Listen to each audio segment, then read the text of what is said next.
एक बार एक भिखारी अपने जीवन से परेशान हो चुका था, क्योंकि उसको अपना जीवन चलाने के लिए भीख मांगना पड़ता था।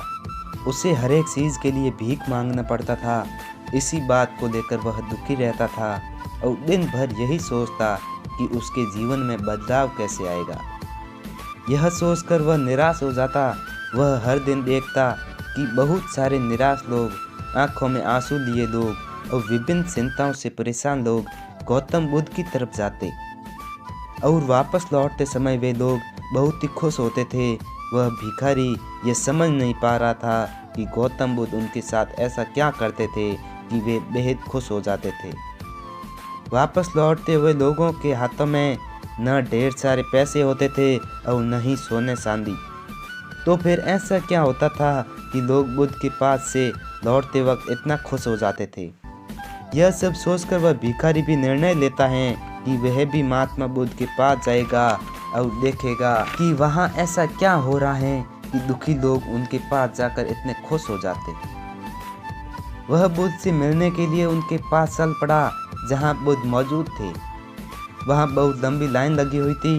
वह भिखारी भी लाइन में लग गया और लाइन में लगकर अपनी बारी का इंतजार करने लगा। देखते ही देखते उसकी बारी आई और उसने बुद्ध से कहा, महात्मा बुद्ध, मैं बहुत ही गरीब हूँ, मेरे पास कुछ भी नहीं है। मुझे अपना जीवन जीने के लिए भी दूसरों से भीख मांगनी पड़ती है। अब आप ही बताइए कि मैं अपने जीवन को कैसे बेहतर कर सकता हूँ। यह सब सुनकर बुद्ध ने कहा, तुम गरीब नहीं हो, तुम्हें ऐसा लगता है, क्योंकि आज तक कभी तुमने किसी के लिए कुछ भी नहीं किया, न ही किसी को दान दिया, न ही तुमने दूसरों के लिए कुछ किया। यह सब सुनकर भिखारी के मन में एक आशंका जाग उठी। अपनी आशंका को दूर करने के लिए भिखारी ने पूछा, मैं तो एक भिखारी हूँ, मैं लोगों को दान कैसे दे सकता हूँ और कैसे लोगों की सहायता कर सकता हूँ। मुझे तो खुद अपना जीवन चलाने के लिए दूसरों से मांगना पड़ता है। यह सब सुनने के बाद गौतम बुद्ध थोड़ी देर तक चुप रहे और फिर उससे बोले, तुम्हारे पास हाथ हैं जिससे तुम लोगों की सेवा में लगा सकते हो और दूसरों का भला कर सकते हो। ऊपर वाले ने अगर किसी को पूर्णतः अच्छा शरीर भी दिया है तो वह गरीब नहीं है, बस उसका दिमाग गरीब है। उसे इस विचार से हटकर दूसरों की सेवा में लगना चाहिए।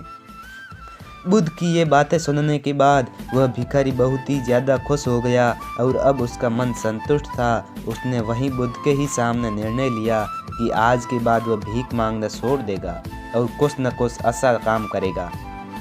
तो दोस्तों, हम सब इस बात की चिंता में समय बर्बाद करते हैं कि हम गरीब हैं, लेकिन ये सत्य नहीं है। सत्य तो ये है कि जब तक हमारा शरीर पूरी तरह से बेहतर है तो हम उसका उपयोग करके आगे बढ़ सकते हैं और खुद के जीवन को बेहतर बना सकते हैं। अगर कोई व्यक्ति सिर्फ अपनी गरीबी पर ध्यान दे और उसे बदलने की कोशिश न करे तो वह मूर्ख है। तो दोस्तों, कैसी लगी आपको हमारी वीडियो पसंद आई हो तो लाइक करना, चैनल को सब्सक्राइब करना